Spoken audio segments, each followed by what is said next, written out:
Hello बच्चों के SN chemistry classes में आपका बहुत बहुत स्वागत है। बच्चों आज हम साइंस में अम्ल क्षार लवण में ऐसे टॉपिक को लेके आए हैं, ऐसे क्वेश्चन को लेके आए हैं कि इस पेपर में 2000 जो आपका 22 चल रहा है साइंस में, यानी 4 अप्रैल को साइंस के पेपर में ये क्वेश्चन, इसमें से जो 8 क्वेश्चन बताने वाले हैं 3 क्वेश्चन आपको मिलने वाले हैं। तो ये 8 क्वेश्चन को तैयार कर लीजिए अभी के अभी। तो चलिए स्टार्ट करते हैं, बिल्कुल देर नहीं करते हैं। पहला क्वेश्चन आपके सामने क्या है? पहला क्वेश्चन आपके सामने दिख रहा है, ये देखिए 14, 15, 16 में आया है। धावन सोडा, यानी ये बात कर रहा है धोने वाले सोडे के रासायनिक नाम को और अणुसूत्र की बात कर रहा है। अणुसूत्र का मतलब उसका सूत्र क्या होता है, तो आपको पता होना चाहिए। धावन सोडा जो होता है, ये देखिए इसका अणुसूत्र है Na2CO3 और इसके साथ कितने जल के अणु जुड़े हुए हैं? 10 जल के अणु जुड़े हुए हैं। धावन सोडा का रासायनिक नाम क्या है? Na को क्या बोलोगे बेटा? सोडियम। Na को क्या बोला? थोड़ा सा मैं इसको सही से लिख लेता हूँ। हाँ, Na को क्या बोला बेटा मैंने? सोडियम। क्या बोला? सोडियम। और CO3 को बेटा क्या बोलेंगे? कार्बोनेट। क्या बोला? कार्बोनेट। ठीक है, सोडियम कार्बोनेट। और 10 के लिए एक शब्द क्या यूज करेंगे? ध्यान दीजिएगा, 10 के लिए एक शब्द यूज करेंगे यहाँ पर। 10 के लिए जो शब्द यूज करने वाले हैं वो क्या यूज करने वाले हैं? यहाँ पर हम 10 के लिए शब्द यूज करेंगे डेका। क्या होगा? डेका। और H2O के लिए एक शब्द यूज करेंगे हाइड्रेट। क्या बोला? हाइड्रेट। तो आई होप आपको चीज़ें समझ में आ रही होंगी। हाइड्रेट, ये जब पेन नहीं चलता है तो थोड़ा सा इरिटेट करता है। तो यहाँ पर ध्यान दीजिएगा, Na2CO3 और इसके साथ 10 अणु है। Na को बोला सोडियम, CO3 को बोला कार्बोनेट और 10 को बोला डेका और H2O को क्या बोला? हाइड्रेट। तो सोडियम कार्बोनेट डेका हाइड्रेट इसका रासायनिक नाम हो गया। और यहाँ पर Na2CO3 10H2O क्या है? इसका अणुसूत्र हो गया। तो ये 3 बार पूछा जाने वाला प्रश्न है, वेरी मोस्ट इंपॉर्टेंट है। इसको अपनी कॉपी में अभी कभी नोट कर लीजिए, जिससे आपको आसानी रहे पेपर में लिखने की। दूसरा क्वेश्चन हमारा क्या है? यहाँ पर देखिए दूसरा क्वेश्चन भी बिल्कुल 2020 में एनसीईआरटी से रिलेटेड है और 2020 में पूछा जाने वाला क्वेश्चन है, तो हो सकता है ये रिपीटेड हो जाए, तो बिल्कुल इसको छोड़ के मत जाइएगा। बहुत ही सरल है। उदासीनीकरण क्या होता है? देखिए उदासीनीकरण का मीनिंग क्या है, यहाँ पर ध्यान दीजिएगा। उदासीनीकरण, अम्ल और क्षार, यानी अम्ल और क्षार आपस में मिलकर क्या बनाते हैं? ये लवण और जल बनाते हैं। इस क्रिया को क्या कहते हैं? उदासीनीकरण कहते हैं। मैंने कहा अम्ल और क्षार या क्षार अम्ल, कुछ भी कह लीजिए अम्ल या क्षार, ये दोनों क्या मिलकर बनाएंगे? लवण और जल बनाते हैं। तो जाहिर सी बात है ये क्रिया क्या कहलाती है? उदासीनीकरण। अम्ल के रूप में क्या ले लिया आपने? देखिए यहाँ पर अम्ल के रूप में क्या ले लिया आपने? Hydrogen chloride. क्या ले लिया आपने? Hydrogen chloride. और NaOH क्या ले लिया आपने? क्षार ले लिया। यहाँ पर देखोगे क्या निकल गया? यहाँ पर ये आपका H, इसका और इसका OH मिलकर क्या निकल गया? जल निकल गया। बचा क्या? NaCl। क्या बचा आपके सामने यहाँ पर? Na, यहाँ पर क्या बचा? Na और क्या बचा? Cl। तो ये देखिए NaCl बन गया। इसको क्या कहते हैं हम लोग? लवण कहते हैं। क्या कहते हैं? लवण कहते हैं। तो अम्ल और क्षार के मिलने से क्या बनता है? लवण और पानी बनता है, लवण और जल बनता है, उसे कहते हैं उदासीनीकरण। आई होप ये क्वेश्चन भी आंसर आपको क्लियर हो गया होगा। अगर क्लियर हो गया है तो बिल्कुल मेरे चैनल को देखिए, थोड़ा सा चैनल को सब्सक्राइब कर लिया करिए आप लोग। अभी जाइए बिल्कुल सब्सक्राइब कर लिया, बेल आइकॉन की घंटी दबाइए, क्योंकि धमाकेदार सीरीज चल रही रिवीजन का इस समय। ठीक है, अब हम बात कर लेते हैं, यहाँ पर थोड़ा ध्यान दीजिएगा। अगले क्वेश्चन की बात कर ले, पीएच पैमाना क्या मापता है? देखिए क्वेश्चन बड़ा अजीब है, यहाँ पर ध्यान दीजिएगा। यहाँ क्या है? पीएच पैमाना क्या नापता है? उदासीन, अम्लीय और क्षारीय विलयनों के पीएच मान का परास बताइए। यानी कह रहा है उदासीन, अम्लीय और क्षारीय पीएच मान बताइए कितना होता है। तो पीएच पैमाना क्या नापता है? यहाँ पर देखिए, यहाँ पर क्या है? हाइड्रोजन आयन की सांद्रता को मापता है। ध्यान रखिएगा, विलयन में मैंने क्या कहा? जो पीएच मान होता है उस विलयन में हाइड्रोजन आयन की सांद्रता को मापता है। क्या मैंने बोला यहाँ पर? मैं देखिए थोड़ा येलो कलर से कर रहा हूँ। विलयन में हाइड्रोजन आयन की सांद्रता को मापना क्या है? पीएच पैमाना के पीएच स्केल को यूज करते हैं। अब आपको पता है 0 से लगाकर 14 तक पीएच मान होता है। ये 0 से 7 के अंदर जो है ये अम्लीय होता है। और यहाँ पर 7 क्या है? उदासीन है। ये 7 जो है ये क्या है? उदासीन है। और 7 से ऊपर 14 तक क्या है? ये आपका क्षारीय हो गया। क्या हो गया? क्षारीय हो गया। डबल, ये जो 0 है ये प्रबल अम्ल है, और ये जो आपका ये जो 14 है यानी 14 है, ये क्या है? प्रबल क्षार है। तो ध्यान रखिएगा इस बात को बेहद। ठीक है, मैंने क्या बताया आपको? बताइए, मैंने बताया कि ये जो 0 से पीएच मान कितने तक होता है? 0 से लगाकर कितने तक होता है? 0 से लगाकर 14 तक होता है। और इसमें 0 से लगाकर जो 7 तक है, जीरो से लगाकर ये जो 7 अंदर तक है ये क्या है, अम्लीय है। जीरो क्या होता है, प्रबल अम्लीय है। 7 क्या है, उदासीनीकरण है। और 7 से ऊपर 14 तक जो क्या है, क्षारीय है। और ये 14 जो है, ध्यान दीजिएगा, 14 प्रबल आपका क्या है, क्षारीय है। आपको समझ में आ गया। अब आगे बात कर लेते हैं। ये क्वेश्चन देखिए बहुत इंपॉर्टेंट है। इन 8 क्वेश्चनों में ये भी क्वेश्चन इतना इंपॉर्टेंट है कि आप सोच नहीं सकते। पीएच मान की परिभाषा दीजिए, इसका हाइड्रोजन आयन सांद्रण में क्या संबंध है, तो इसका सूत्र बताना है, संबंध का मतलब इसका। तो पीएच मान क्या लिखोगे, किसी विलयन में हाइड्रोजन आयन की सांद्रता। थोड़ा ध्यान दीजिएगा, मैं सूत्र के माध्यम से आपको समझाना चाह रहा हूं। किसी, यहां पर देखिए, इस कलर ले लेते हैं, पीएच, यहाँ पर देखिए मैं इसी फार्मूले से आपको समझाऊंगा। यहाँ देखिए कह रहा है आपसे, क्या कह रहा है, आपसे कह रहा है पीएच क्या है सूत्र, पीएच बराबर minus log H plus ion. तो क्या बोलोगे, किसी विलयन का पीएच मान, लिखिए अभी कॉपी पर नोट करिए, किसी विलयन का पीएच मान उस विलयन में उपस्थित हाइड्रोजन आयन की सांद्रता। क्या बोला मैंने, किसी विलयन का पीएच मान उस विलयन में उपस्थित हाइड्रोजन आयन की सांद्रता के, यहां पर माइनस का चिन्ह लगा है, यहां पर काहे का चिन्ह लगा है, यहां पर देखिएगा माइनस का चिन्ह लगा है। तो जाहिर सी बात है यहां पर जो ये चिन्ह आप देख रहे हो ये क्या है, ऋणात्मक। और लॉग जो लिखा है इसको हिंदी में कहते हैं लघुगणक, मान को पीएच मान कहते हैं। तो डिफिनीशन फिर से रिपीट कर रहा हूं, किसी विलयन का पीएच मान उस विलयन में उपस्थित हाइड्रोजन आयन की सांद्रता के ऋणात्मक लघुगणक मान को क्या कहते हैं, पीएच मान कहते हैं। इससे सरल डिफिनीशन हो ही नहीं सकती। अगर डिफिनीशन आपको सरल लगी हो तो लाइक का बटन दबा दीजिए अभी के अभी, बिल्कुल ठीक है। अब पीएच मान का देखिए कभी कभार आ जाता है महत्व। महत्व देखिए, अभी तक आपको आपके टीचर ने केवल पढ़ाया होगा पीएच मान, मगर कहीं भी किसी भी चैनल में महत्व को नहीं बताया गया है। यहां पर केएसएन केमिस्ट्री क्लासेस को जाइए, सब्सक्राइब करिए और तुरंत के तुरंत पीएच मान के महत्व को समझिए। देखिए 2 महत्व, यहाँ 4 है, आपको केवल 2 महत्व बताऊंगा, उतना ही पेपर में लिख के आइए, आपके बहुत बढ़िया अंक आने वाले बेटा। यहाँ पर क्या है, ध्यान दीजिए, यहाँ पर पीएच के दैनिक जीवन में जो पीएच का महत्व है, तो ध्यान रखिएगा हमारे पाचन तंत्र में पीएच, यानी आपका जो उदर है, यानी जो पेट है, पेट में आपको ही पता है क्या मौजूद होता है, ये HCl मौजूद होता है, यानी हाइड्रोजन क्लोराइड अम्ल मौजूद होता है, जो भोजन के पाचन में सहायक होता है। ठीक है, कहानी ध्यान से सुनिएगा। हमारे पेट के अंदर HCl है जो भोजन के पाचन में सहायक है, और जब इस HCl की मात्रा बढ़ जाती है बेटा, तो आपको ऐसा महसूस होता है, काफी खट्टा खट्टा महसूस हो रहा है, एसिड बढ़ गया। आप अपनी भाषा में कहते हो कि नहीं कहते हो।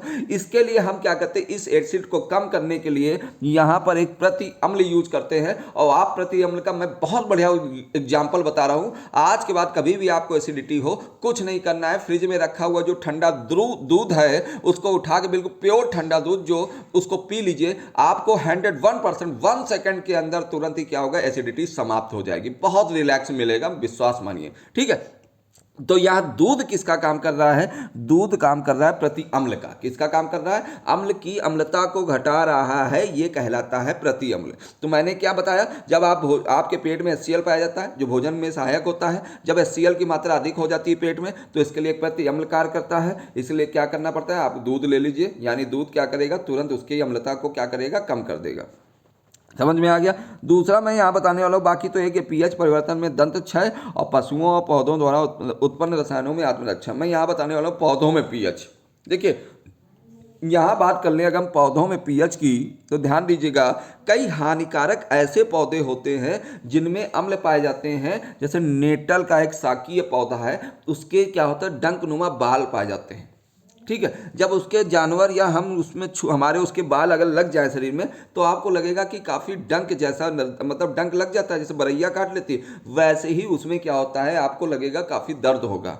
और वो दर्द किस चीज़ का होता है, मेथनोइक अम्ल होता है। मेथनोइक अम्ल यानी यहाँ पर फार्मिक अम्ल है। आपको कभी चींटी ने काटा है, चींटी जब काटती है तो आपको बहुत जलन महसूस होती है, वो होता है फार्मिक अम्ल। और फार्मिक अम्ल का सूत्र क्या होता है, HCOOH, यही मेथनोइक अम्ल है और यही आपका फार्मिक अम्ल है। इसी को क्या करता है, यही आपको बहुत जलन देता है। इसके लिए हम लोग क्या करते हैं, गांव में ढाक के पत्ते मिल जाते हैं, उन पत्तों को रगड़ लेते हैं, जिससे उसकी जो अम्लता है, जो आपका दर्द है, वो कम कर देता है। समझ में आ गया कि नहीं आ गया? तो ये पीएच का महत्व है। तो ध्यान रखिएगा, दोनों को लिख के आइएगा पेपर में, आपको बहुत अच्छे मार्क्स मिलने वाले हैं। और मुझे लग रहा है, मेरा मन कह रहा है कि ये क्वेश्चन कुछ पूछा जाएगा, इसलिए मैंने इसको चुना है आज के दिन। ठीक है, आई होप आपको ये समझ में आ गया। इसके बाद का क्वेश्चन तो इतना इंपॉर्टेंट है जितना आप सोच नहीं सकते हो, और सबसे सेकंड लास्ट वाला जो क्वेश्चन है वो सबसे महत्वपूर्ण है। तो वीडियो के साथ बने रहिएगा और चैनल को थोड़ा सा ये किया करिए, जैसे वीडियो देखे तो उसको शेयर कर दिया करिए। ठीक है, अब जो सेकंड लास्ट क्वेश्चन है काफी इंपॉर्टेंट है, तो कहीं मत जाइएगा। पहले हम इस क्वेश्चन की बात कर लेते हैं। यहां पर सूचक क्या है, सूचक क्या है, एक उदाहरण की सहायता से। देखिए, आपको लग रहा होगा कि 2011 में आया, बट वेरी मोस्ट इंपॉर्टेंट है, मैं अभी कह रहा हूं, बाद में मत कहिएगा कि हमारे चैनल ने आपको बताया नहीं। सूचक क्या है, एक उदाहरण की सहायता से अम्ल क्षार सूचकों के अम्लीय व क्षारीय माध्यम में रंग परिवर्तन को स्पष्ट कीजिए, है ना। या ये भी आ सकता है, मेथाइल आयरन या फिनोल्फेनोलिन किस प्रकार का सूचक का कार्य करते हैं, स्पष्ट कीजिए।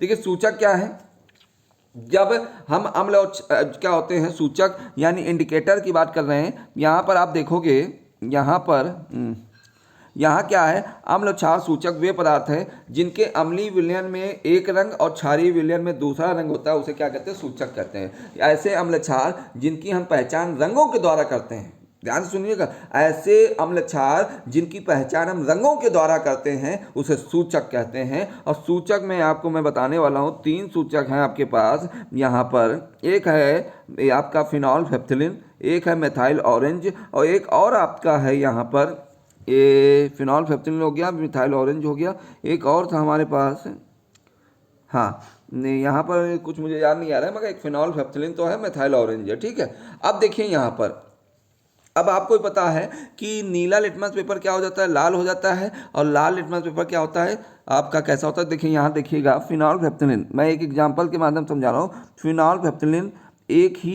एक रंगहीन पदार्थ है, अम्लीय विलयन में यह कैसा रंगहीन होता रहता है, जबकि फिनोल्फेनोलिन की एक बूंद क्षारीय विलयन में मिलाने पर विलयन का रंग कैसा हो जाता है, लाल हो जाता है। नीले से क्या हो जाता है, ये रंगहीन से क्या हो जाता है, लाल हो जाता है। ध्यान रखिएगा, ये फिनोल्फेनोलिन देखिएगा, यहाँ बात कर ले, फिनोल्फेनोलिन कैसा है, रंगहीन है। फिनोल्फेनोलिन में अगर अम्लीय विलयन मिलाते हैं तो वह रंगहीन ही रहेगा, और फिनोल्फेनोलिन में आप क्षारीय विलयन मिलाते हैं तो वो क्या हो जाता है, लाल हो जाता है। ये एक एग्जाम्पल हो गया। ठीक है, अब मेथाइल ऑरेंज वाला भी देख लीजिए, क्यों रह जाए। मेथाइल ऑरेंज की अगर बात कर लें तो यहाँ पर मेथाइल ऑरेंज कैसा उदासीन है और कैसा रंग है, नारंगी रंग है। उसी जगह पर मेथाइल ऑरेंज में अम्लीय विलयन मिलाते हैं तो नारंगी से क्या हो जाता है, लाल रंग हो जाता है। और मेथाइल ऑरेंज में अगर क्षारीय विलयन मिलाते हैं तो ये कैसा हो जाता है, पीला हो जाता है। यानी अम्ल और क्षार की हम पहचान रंगों के द्वारा कर रहे हैं, तो यही कहलाता है सूचक। लिख लीजिए इस कॉपी में, अपनी कॉपी में, कि अम्ल और क्षार की पहचान अगर रंगों द्वारा की जाए, इसे ही कहते हैं इंडिकेटर या सूचक। मैंने मेथाइल ऑरेंज और फिनोल्फेनोलिन के दोनों एग्जाम्पल को बता दिया आपके सामने। ठीक है, आइए अगला क्वेश्चन क्या है, प्लास्टर ऑफ पेरिस। सबसे मोस्ट इंपॉर्टेंट क्वेश्चन आपके सामने बेटा आ गया। ऐसा क्वेश्चन कभी नहीं, समझ लीजिए, ना आने वाला में से नहीं है, ये आने वालों में से है, क्योंकि इसके सन को आप देख लीजिए, आपका दिमाग खराब करेगा। इसके सन को देख लीजिए, कोई सन इसने नहीं बकाया रखा है, हमको लगता है। अभी तो इसके पास जगह कम पड़ गई, 19 20 18 18 19 19, है ना। इसने थोड़ी जगह कम पड़ गई, इस वजह से मुझे लगता है इसने क्या किया है, यहाँ पर सन को मेन छाप दिया है। अब देखिए, हम अगर इसके प्लास्टर ऑफ पेरिस यानी पीओपी के बनाने की विधि जान लें तो बहुत सरल हो जाएगा। यहाँ ध्यान दीजिएगा, इन्होंने क्या किया, प्लास्टर ऑफ पेरिस में जिप्सम लिया। जिप्सम कहाँ होता है, जो सीमेंट आती है आपके घर में, उसमें जिप्सम होता है, वही पानी से क्रिया करके चिपकता है, यानी चिपकाने का काम जिप्सम करता है। बाकी तो सब मिट्टी होती है, उसमें धूल होती है वो। ठीक है, अब ये क्या है, जिप्सम कैल्शियम सल्फेट CaSO4 में जल के 2 आए। यहाँ पर देखिएगा आगे कितनी संख्या लगा दी, 2 लगा दी। यहाँ जल कितने हो गए, आप खुद बताइए कितने हो गए, 2 दूना 4 जल हो गए। ठीक है, इसको 120 से 130 डिग्री में आपने हीट किया, यहाँ पर CaSO4 कितने हो गए, 2 हो गए। और यहाँ पर देखिए जल बताइएगा बेटा कितने हैं। मैं कलर दूसरा ले रहा हूँ बेटा, दूसरा कलर ले रहा हूँ, बट आप देखिए बताइएगा मुझे यहाँ पर कितने जल के अणु हैं। तो जल 4 हैं, 4 में से 3 मैंने निकाल दिए, तो टोटल एक ही तो बचा कि नहीं बचा, एक ही बचा कि नहीं बचा। यहाँ पर ध्यान दीजिएगा, यहाँ पर ध्यान दीजिएगा। अब इसकी यही क्या है, आपका प्लास्टर ऑफ पेरिस है। क्या है बेटा, ये प्लास्टर ऑफ पेरिस यानी पीओपी है। इसी को कैल्शियम सल्फेट कहते हैं, यहाँ पर मोनोहाइड्रेट है। ठीक है। तो जिप्सम से हमने 120 से 130 यानी 100 से 120 डिग्री में गर्म कर लो। इसमें से देखो कितने जल के अणु हैं, 4 हैं, 3 निकल गए, तो केवल कितने जल के अणु बचे, 1 जल का अणु बचा, और ये COSO4 जो है आपका कितना हो गया, 2 हो गया। ठीक है। अब इसके अगर हम यहाँ बात कर ले गुणधर्म की, यानी गुणधर्म में क्या है, प्लास्टर ऑफ पेरिस क्या है, ध्यान दीजिएगा। अगर पहला हम देखें, इसको गर्म करके देखें, तो प्लास्टर ऑफ पेरिस COSO4, यहाँ इसको गर्म करें तो ये COSO4 जो होगा ये अलग हो जाएगा। ये COSO4 जो आगे जो ब्रैकेट में नीचे की ओर 2 लगा, ये 2 लगा हुआ है, और एक जल का अणु क्या हुआ, अलग हो गया। ये आपका हो जाएगा क्या, प्लास्टर ऑफ पेरिस यानी कैल्शियम सल्फेट। ठीक है, और साथ में एक जल का अणु आपका निकल गया। इसे कहेंगे निर्जल कैल्शियम सल्फेट। क्या कहेंगे, निर्जल कैल्शियम सल्फेट। अब क्या करें, प्लास्टर ऑफ पेरिस की क्रिया हम जल के साथ करा दें, तो अगर यहाँ पर जल से कराएंगे तो फिर से ये क्या होगा, 4 जल के अणु हो जाएंगे। जो आपने POP से हमने क्या बना दिया, यहाँ जल से क्रिया करा के जिप्सम बना दिया, तो यहाँ पर COSO4 और क्या होगा, आगे 2 लगा दिया, बाकी 2H2O। जैसे हमने बनाने की विधि लिखी थी वैसे ही यहाँ पर एक रिएक्शन हमने रासायनिक गुण में डाल दिया। उपयोग क्या है, उपयोग पहली चीज़ तो आपको पता है, हाथ पांव टूट जाते हैं तो वहाँ पर प्लास्टर होता है कि नहीं होता है। बड़े बड़े आप देखोगे अपने घर में काफ़ी डिजाइनें प्लास्टर ऑफ पेरिस से POP बनाई जाती हैं। आपके गांव में होली आ रही है, यहाँ देखेंगे मूर्तियाँ लेके आते हैं, कहीं तोता, कहीं कोई चीज़ लेके आते हैं, वो प्लास्टर ऑफ पेरिस की बनी होती हैं। तो प्लास्टर ऑफ पेरिस के ये उपयोग हैं होगा। ठीक है। अब बात कर ले अगर हम यहाँ पर बात किस चीज़ की, जल का आयनिक गुणनफल क्या है, इसका 25 डिग्री सेल्सियस पर मान लिखिए। यहाँ पर ध्यान देखिएगा, यहाँ ध्यान से देखिएगा। अब लास्ट क्वेश्चन है, स्थिर ताप, यानी ताप क्या रखना है बेटा, आपको स्थिर रखना है। ताप क्या रखना है, आपको स्थिर रखना है। ताप को क्या रखना है, स्थिर रखना है। स्थिर ताप पर जल और अम्लीय जलीय विलयनों में H+ और OH- आयनों की मोलर सांद्रताओं का गुणनफल स्थिर होता है। ये क्या कह रहे हैं, स्थिर ताप पर जल और जलीय विलयनों में हाइड्रोजन आयन, हाइड्रोक्सिल आयनों की मोलर सांद्रताओं का गुणनफल क्या होता है, स्थिर होता है, जिसे जल का आयनिक गुणनफल कहते हैं। 25 डिग्री सेल्सियस पर इसका मान 10⁻⁻4 होता है। कितना होता है, 10⁻⁻4 होता है। यानी मैं क्या कह रहा हूं, स्थिर ताप पर जल और उसके जलीय विलयन में हाइड्रोजन और हाइड्रोक्सिल आयनों की मोलर सांद्रताओं का गुणनफल क्या होता है, स्थिर होता है, जिसे जल का आयनिक गुणनफल कहते हैं। 25 डिग्री सेल्सियस पर इसका मान कितना होता है, 10⁻⁻4। ठीक है। तो आई होप आपको ये वीडियो अच्छी तरीके से समझ में आ गया होगा। इसमें से आपको 100% पेपर में मिलने वाले हैं, तो वीडियो को अच्छी तरह से देख ले, तैयार कर ले, और अभी भी आप वक्त है, आप अच्छे मार्क्स हम 1 शॉर्ट वीडियो में कवर कर रहे हैं। तो बिल्कुल आज कितना काफ़ी है। धन्यवाद।